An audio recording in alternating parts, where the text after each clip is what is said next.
UFC 311 is this weekend, so we're going to go over the fights on this card, break them down, and make a prediction for each of the fights. All of my links are in the description, so if you're interested in checking those out, please do so down there. Here we are, 125 pounds. Tagir Ulanbekov takes on the undefeated Clayton Carpenter. Carpenter's 5-0 in the last 5, 4-1 for Ulanbekov. This is a good fight. This is a really competitive matchup between a couple of guys that are both primarily grapplers, but can strike. Let's start on the Carpenter side. He's a good striker. He's got kicks to all levels, good combinations, and he will put his punches and kicks together in combination. I know he's a good striker, but he's even better grappler. Solid grappling, good takedowns, really good. Good submission arsenal, transitions extremely well, and he can take the back very well. We're going to see similar stuff on the Ulanbekov side. He's a good striker. He's got a good jab, good movement, cuts off the cage really well. His striking defense, though, is a bit of a... It's kind of... Okay, coming from that Dagestan camp that you see, most of them have a really good striking defense. Tagir gets hit more than any of those guys. And I think some of it is just because at flyweight, the competition, the fighters that you're going to see are very good at just being offensive, right? There's a lot more activity, so you're going to get hit more. That's part of it. But, you know, he does get hit quite a bit more than you'd expect from a guy coming from that camp, for example. I mean, he's only got 2 losses in the career. I'm not saying that, like, he's terrible. I'm just saying he gets hit more than you'd expect. Now, in the grappling, he's solid there as well. Good takedowns. The body lock in particular is one of his better takedowns. Good scrambles, good back taker, and he's got a nasty guillotine. Typically, I don't think guillotines work very well. The dude just keeps hitting them, though. So, and I think part of it's that lanky frame he's got. Dude's super tall and lean, so there is that. In this one, though, here's the deal. When I'm breaking down these fights, I try not to look at the odds prior to making a pick. I accidentally saw the odds before I did that on this one. And Clayton Carpenter's a massive underdog, and I don't think that he should be. And I think it might be skewing me a little bit. I think this is a really close fight. I think you can't take a guy that's 8-0 and training out of what? The MMA lab, and gosh darn good, improving it fight to fight, tons of potential, and then give me him at like plus 270 and be like, hey, don't bet on this guy. So maybe I'm skewed by the odds here, but I'm going to slightly side with Clayton Carpenter. And if I'm wrong about it, you know, I'll take my loss. But I'm going to take Clayton Carpenter here. We'll see what happens. Let me know what you guys think. This is going to be a contentious pick. I'd love to hear from you in the comments. Next, Ricky Turcios takes on Benardo Sopaj. Now, if you remember, this fight was announced for a while back or whatever. Here it is, rebooked. Don't remember who was the reason this fell out. I think it was Turcios, but don't quote me on that. We're going to break it down. Both these guys are 3-2 in their last 5 fights. We're going to start with Sopaj here. Good striker, good countering ability, pretty good power. He is kind of a smaller guy, but he's kind of stacked. You know what I mean? He's got good grappling as well. His body lock is his best method to get the fight to the mat because what he does is he shoots in, gets in this body lock, and he sticks with it. He's going to stay on this body lock, whether he gets the takedown and holds the body lock and works from there, or shoves you up against the cage, holds it there, or shoots in, just gets the body lock, can't go anywhere, just fights with you in the middle of the cage and starts working for trips, things like that. The dude does a really good job at sticking to it, and then he'll start working for things from that position. So he likes to get to that and then control his opponents with it, and he does a good job with that. On the other side, Ricky Turcios, pretty good striker, good combinations, good volume, but doesn't really have any power to speak of as far as, you know, he's not the guy that you think of that's going to hurt the opponent with a shot, you know? Nutritional stuff, maybe, sure, but even then, the power isn't really his strong suit. Good grappling as well. Very active guard. Good sweeps from the bottom. Scrambling ability. Those are the type of things you think of when you think of Ricky Turcios in the grappling. You don't see him out there shooting like a ton of powerful takedowns, but he's extremely slippery on the mat. Good cardio. He often can wear out guys and just outlast them. For me, though, I think Sopaj has to be the side, or Sopaj, depending on how you say it. I'm not sure. Whatever. We're going with that. I think he's going to be the guy landing the better shots on the feet, and I think in the grappling, he's going to have a lot more top time, so I think he's going to be able to get this one done. So we're taking Benardo here. Let me know what you guys think, and I will 135 pounds. Rinya Nakamura takes on Muin Gafurov. Gafurov 3-2 in his last 5. The undefeated Nakamura is obviously 5-0 in his last 5.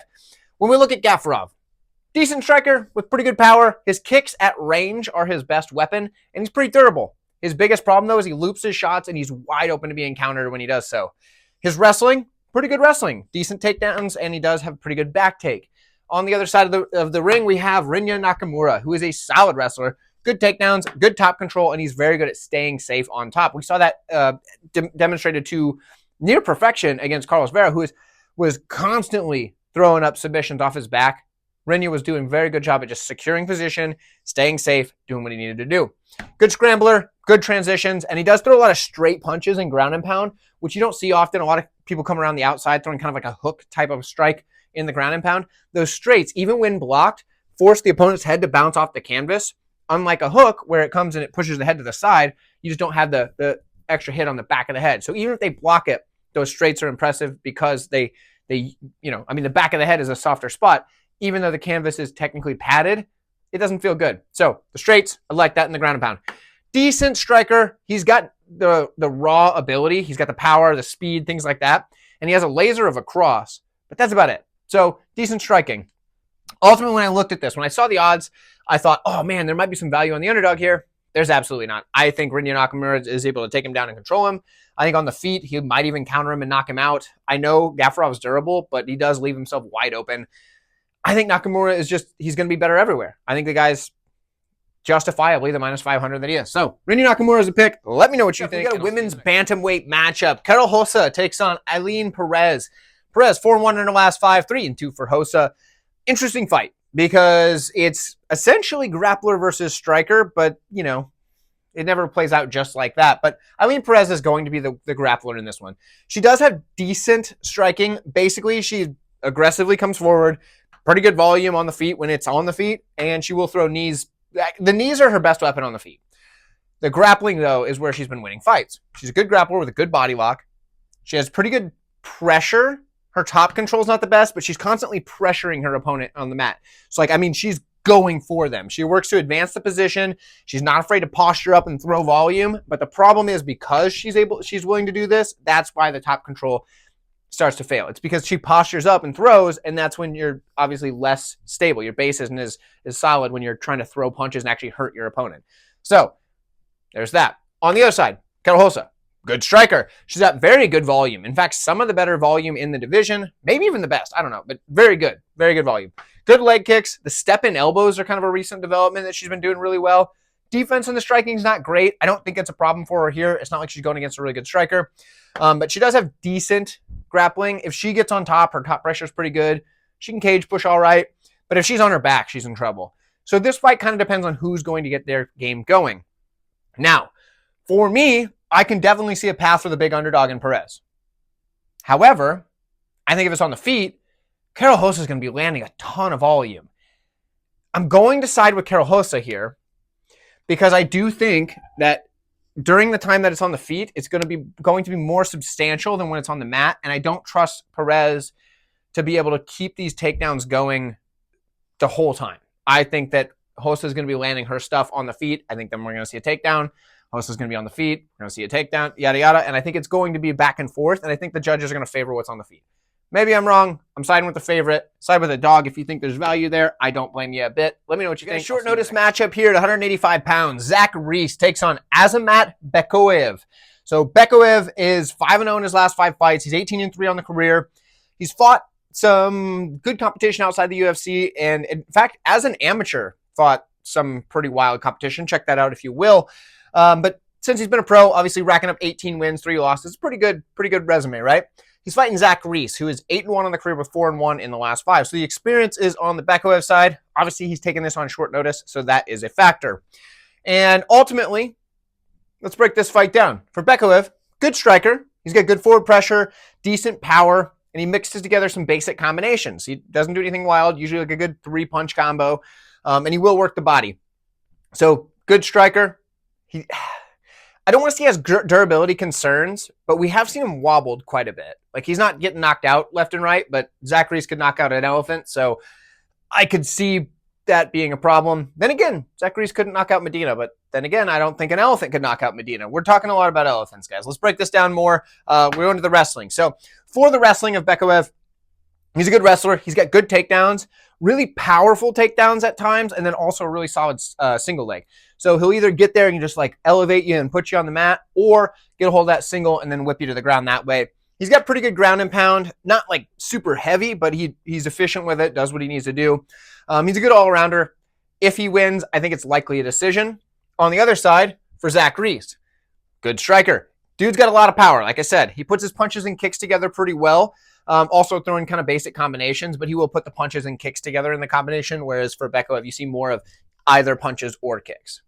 Now, in the grappling, good grappler there as well. Very powerful slams, heavy ground and pound, and will attack submissions. The thing about Reese is that he's a very fast starter. So this dude comes out of the gate ready to go. For most of his career, it's worked out where he just puts people out of there in the first round. But, you know, there's always going to be an outlier. For me, if Reese wins, it's probably inside the distance. So we've got two possible options here. I recommend staying away from this fight, guys. I definitely recommend, because there's too many unknowns, too many unanswered questions. You know, how's the debut going to look? Is he going to get knocked out?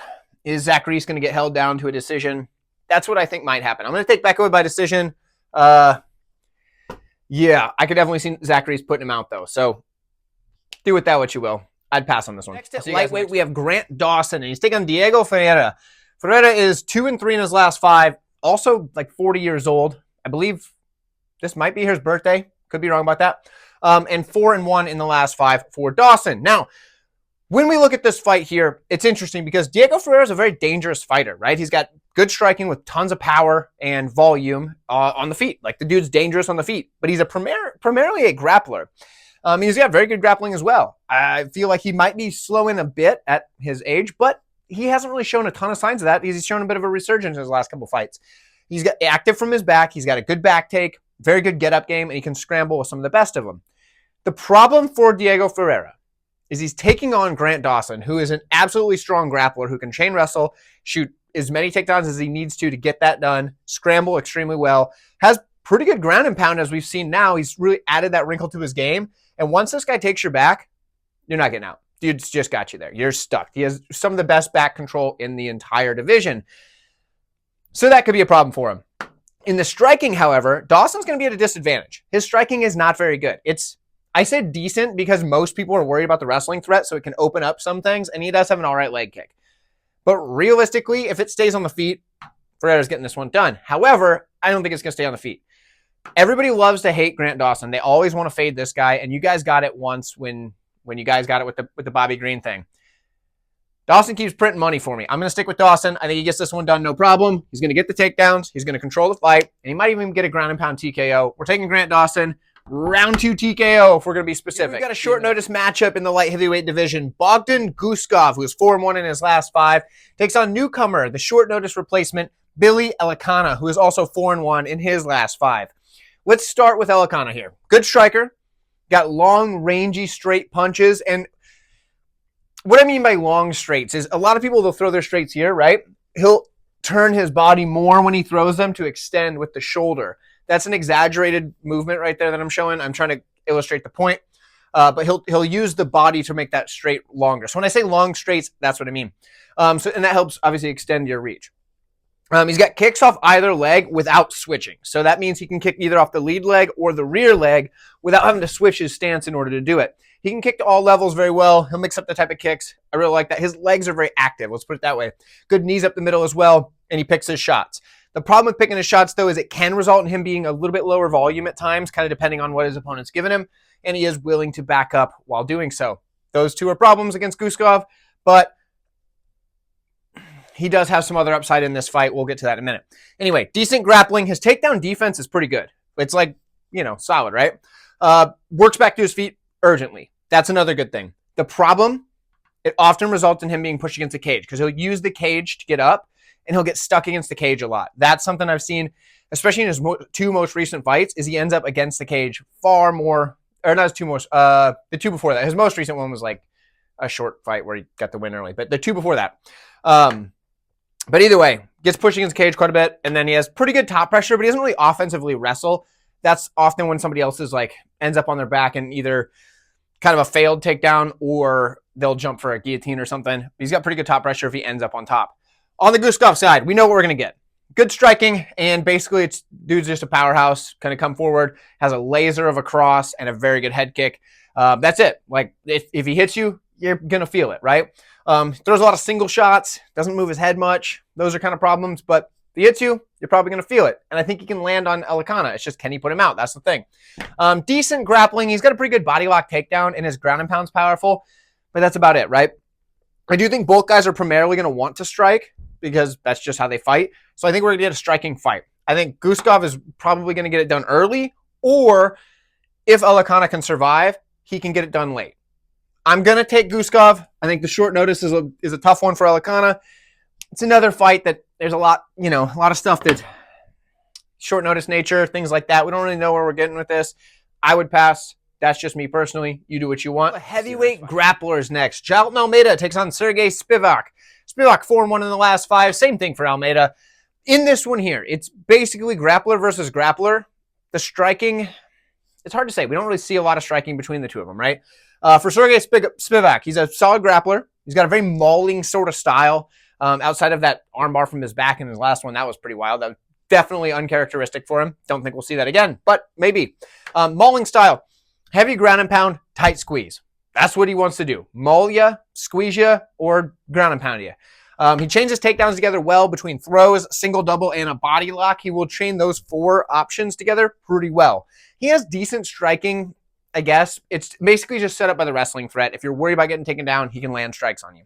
On the other side, Jailton Almeida, strong grappler. This dude, he has some of the best abilities in securing takedowns in the heavyweight division, and I don't know that anybody else is even close.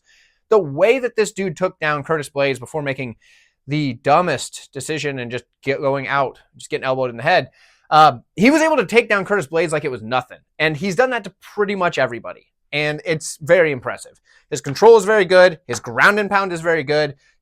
When he uses it anyway. And he has very opportunistic submissions. On the feet, his striking defense is solid. We've seen him throw, like a front kick up the middle or something like that, basically to throw people off.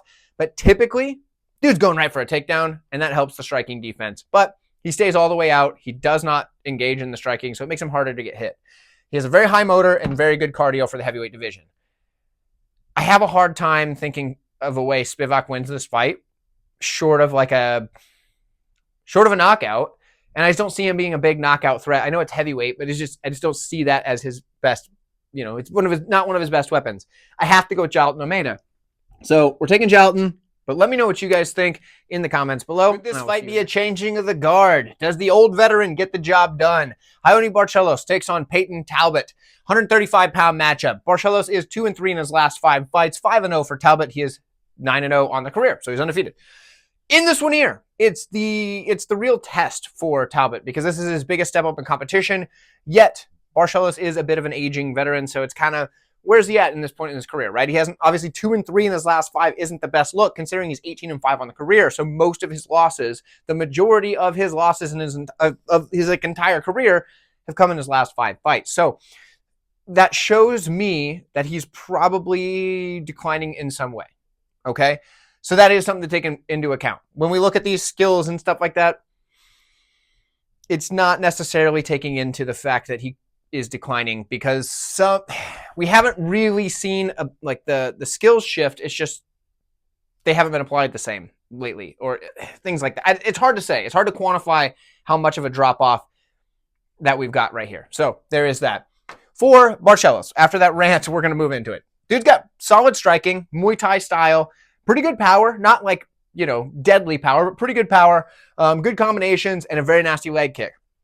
In the grappling department, he's solid there as well. Very good takedown entries, very good scrambles. His takedown defense is solid as well, and he has a very large submission arsenal. If he starts going to the grappling, this is his best path to victory. If he's in a striking matchup, I think the durability is going to be a problem for him. I'm not saying for sure, but durability does start to fade. Talbott hits like a truck. So there is that. But in the grappling, we have seen Talbott tested in the grappling. We're going to talk about his skills in a second. And people have been able to get him down. He's just been able to keep getting back up. That's the difference. Now, for Payton Talbott, dude's a solid striker. He's got tons of forward pressure, and he uses this to just break his opponents. His striking defense, we're going to come back to the other stuff. His striking defense, though, it's not super good, and he has no leg kick defense. He's just coming forward. That's okay for him right now. He's young. He's durable. All this good stuff. Very durable. Dude's a Terminator. I'm serious. This dude is just a Terminator. He just keeps coming. And that's how he breaks these guys. But eventually that's going to catch up to him. I don't think it's this fight, though. He's going to come forward. He's got plenty of power, plenty of volume. And I love that he adds knees mid-combo. He'll be like throwing his punches, throw a knee in there, and just keep the combo going. That's very hard to deal with because it keeps guys from just being so willing to just, as the combo's going, change levels and go for the takedown. Because if you're throwing your punches or whatever and your opponent's like, oh, I'm going to shoot a takedown, and they are worried that a knee's coming up from either leg or whatever, it makes it a lot harder to change levels. You don't want to run into a knee when you shoot a takedown. That is something he does to defend takedowns. Because realistically, his regular old takedown defense, like the standard, like fight the hands or like push him down or pull him up with the underhooks, things like that, it's not the best. But he does bounce right back to his feet. And his pace and his cardio just break people because even though you're taking him down, he's getting back up. He can be controlled a little bit in a couple of fights, but it's not for very long, and he's super hard to control. I think Talbott gets this one done. I think he's probably going to knock out Barcelos probably a little bit later in the fight. I think he's going to break him with the pressure. That check mark didn't work. There we go. I think he's going to break him with the pressure as the fight goes on. I know that everybody's going to say the line's too wide, but realistically, are you going to bet Barcelos? I'm not. I feel like it'd just be throwing money away. So, Payton Talbott, let me know what you guys think. Wait, next, where Kevin Holland takes on Reinier de Ridder. This matchup, I believe, to be very binary. We have a striker versus grappler, and wherever the fight takes place, that fighter is going to win. It's 2-3 in the last 5 for Holland, 3-2 in the last 5 for de Ridder. We're going to start on his side, the de Ridder side. He is a solid grappler. He doesn't shoot many wrestling-style takedowns, but when he does, they're decent. But the throws are how he gets the fight to the mat. He's very good at getting his trips, his throws, things like that, the judo style. Once he gets the fight to the mat, his ground and pound's pretty good, but the submission arsenal is very good. But he can be a bit submission over position at times and can lose position because of it. Either way, the dude submitted GM3. The dude's legit on the mat. He's very good in the grappling department. On the feet, it's ugly, but it's decent in a couple areas. His knees are very good because he's a tall kind of guy. And when he throws those knees up the middle, oftentimes they're kind of unexpected, and he's just an awkward moving dude, and he has a decent jab. So there's some positives, not many. On the feet, he's going to be outmatched here because Kevin Holland, solid striker on the feet with a lot of power, extremely accurate, and controls that range really well. When he's landing his punches at the end of the end of the punches, this dude's got some zip to it. Quick with the strikes, very good striking defense that he does not get enough credit for. Holland's going to be the better striker. It's not close. He's got good jiu-jitsu, but the problem is his takedown defense isn't the best. He's going to need to maintain range rather than rely on his takedown defense, which I think is the better takedown defense against a guy looking to throw you. So there's that. But he's got good scrambles and good front chokes. He just can be held down sometimes. So here's the deal. If this fight stays on the feet, Kevin Holland is absolutely going to beat the brakes off of Reinier de Ridder. Don't get me wrong. De Ridder's durable. He ain't that durable. I mean, he's not going to eat Kevin Holland shots for 15 minutes. That's not going to happen. De Ridder, if he gets this fight to the mat, Holland is toast because although Holland is good at jiu-jitsu, de Ridder is very good at jiu-jitsu. Like, he's going to be able to control Holland and maybe even get a submission. This is another one we're just cracking open a root beer, boys. We're not going to be... There's no bet on this fight. I know it's like as much of a pick'em as possible. If you want to put it on a side, go for it.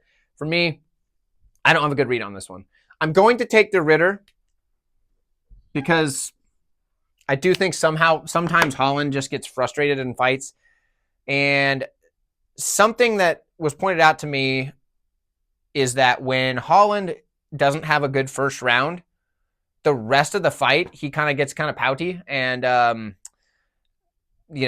does worse and just starts complaining and kind of, he's a moody fighter. And so because of that, I'm going to give the edge to de Ridder. But I'm not going to be surprised at all if Holland goes out there and just beats the tar out of him for however long de Ridder can stay standing. Let me know what you guys think. This is a tough one for me. I'd love to hear what you guys have as far as thoughts on this one because realistically, I could be swayed. This one, if I'm going to flip a pick, this might be one of them. But let me know. Here we are at 155 pounds where Beneil Dariush takes on Renato Moicano. And guys, if you've been enjoying this video thus far, if you would do me a very big favor and hit that like button for me, I would appreciate it, and it's a great way for you to show me that you are enjoying the video. So thank you so much. Let's break this one down. Beneil Dariush is 3-2 in his last 5, 4-1 for Moicano. Now, this is a really tough fight to pick, all right? This is a very close fight. I want to get that out of the way ahead of time. let's break this down. Renato Moicano, good striker. He has pretty good leg kicks, and he will work them to accumulation. That's something you want to see from a guy that is going to go with the leg kick plan. He will do that occasionally, and when he does, continues it up. He has a very crisp jab, and he will sneak in those uppercuts when his opponents start to shell, when they start to, like, get pretty good at blocking like so, down the middle, especially with the jab. He'll come right up underneath and hit that uppercut, snapping the head back, lands very, very unexpectedly because the opponents are not, they're not expecting to come under. Uppercuts are underutilized in MMA. So he does that. Good combinations as well, puts his strikes together, all that good stuff. But his power is not really the best. He doesn't have like one-shot power. You're not seeing him drop a ton of people, but he can accumulate some damage, and he will do that in many fights. Now, the grappling, absolutely solid. Decent takedowns. They're not his best part of his game, but they are improving. And in fact, that's actually what kind of leveled him up as of recent, I think, is the ability to get more takedowns. But once it's on the mat, he's got absolutely solid control, very good transitions. His ground and pound is a new development, but the back takes. Once he takes your back, he is a rear naked choke specialist. Absolutely 100%. That is his move. And I think that is something that he's going to be searching for in this fight at some point. Now, on the other side, Beneil Dariush, solid striker. I'd say he's the better striker of the two, at least the more dangerous striker. He's got good combinations that often end with a leg kick. He's got a very good body kick. He's extremely accurate when he strikes, which makes his power seem like it's even more because he's just accurate. He puts the punch right on the button, puts it right where he needs it, kick, same deal. He's got good volume, striking defense as well. He always just gets his head just off the center line. I know he's been knocked out recently. That's not the point. Even the guys with good striking defense can get hit, can get caught. He did. So, but either way, typically good striking defense. He also uses a flying knee to close distance and land in the clinch often. Now, that's a tricky one because if he gets this in the clinch, Beneil is dangerous in the clinch. But that flying knee, sometimes it just works out, sometimes it doesn't. I like it. Personally, it's one of my favorite ways to close distance as well, just come in with a flying knee because, like, you can't really block a flying knee. Like, even, you just can't. Try it sometime. It doesn't work out for you. You can't block it. But it does take a lot of energy. You're coming in with a big explosive movement. If your opponent can use that to take you down if they can get off out of the way and then come back that way. Things like that, but there it is. He's a good grappler. He's got good takedowns. Very good back taker as well. He's got a very large submission arsenal. The scrambles are there. He can probably scramble with some of the best of them, but he will give up his back to stand up, and that is one thing that does make me worry for Beneil. Honestly, though, this fight is extremely close. I've flipped back and forth on my pick multiple times, and I honestly think this is just a great time to crack open a root beer because that's what I'm going to do. I'm going to watch this fight as a fan, enjoy it. It's a great fight. Just rooting for a good fight. I just hope everybody has a good time type of thing. For the sake of a pick, I have to do that. I'm going to take Moicano because of the momentum that he's got going on right now. The dude just seems to be on fire. He seems to be developing rapidly, even late in his career like he is. But I won't be surprised at all if Dariush beats him. So there's that. Let me know what you guys think in the comments below. This is one of two fights that I want absolutely nothing to do with and just want to watch because they're going to be very fun fights and too volatile for me. So let me know what you think. This fight has Striker's Delight written all over it. This is Yuri Prochazka taking on Jamal Hill in the 205-pound light heavyweight division. Both of these guys are very fun strikers, and I think that's what we're going to get here. If you haven't done it already, like this video, just a quick reminder for you guys. Anyway, Prochazka 3-2 in his last 5. Jamal Hill 4-1 in his last 5. Both of these guys, their only losses in their last 5 are to the champion Alex Ferreira. So there's that. Neither guy can get past him, but both of these guys are some of the top of the division, and they beat pretty much everybody else. So when we look at these two, I think this is going to be a crazy fun striking match. Jamal Hill, solid striker with very good combinations. He will mix up levels in combination to a degree that really throws off his opponents, and he mixes up all the strikes. Punches, kicks, knees, elbows, all of that in the same combination. The dude is a fantastic striker, just all the way around. Very good counter striking. He's got good head movement and gets just out of range, which allows him to come back to that counter. So he'll just get just out of the range and then snap back with that counter strike or off to the side, whatever he needs to do. Does a really good job with that. Tons of power, and he's often not just one-shot powering people. He can, don't get me wrong, but a lot of times it's like enough power that when he lands that nice combination, he's dropping you and putting you down. So that's kind of what I mean by the power. Not like deadly, just Alex Pereira power, but he's got a lot of power.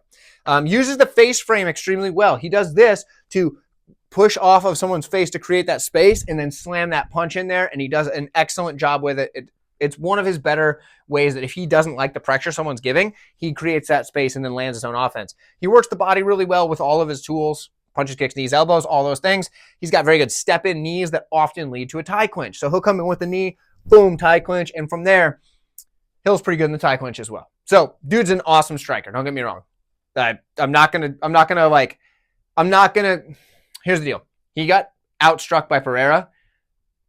He's still an awesome striker. There's just, there's so many good strikers in the division. On the other side, Yuri Prochazka, also a solid striker. But he's kind of weird, right? Because he's got good movement. It's just super awkward. He's very explosive. He's got a really fast jab that comes from odd angles because his hands are like clear down here all the time. He's got a sneaky front kick. He mixes combinations with single strikes.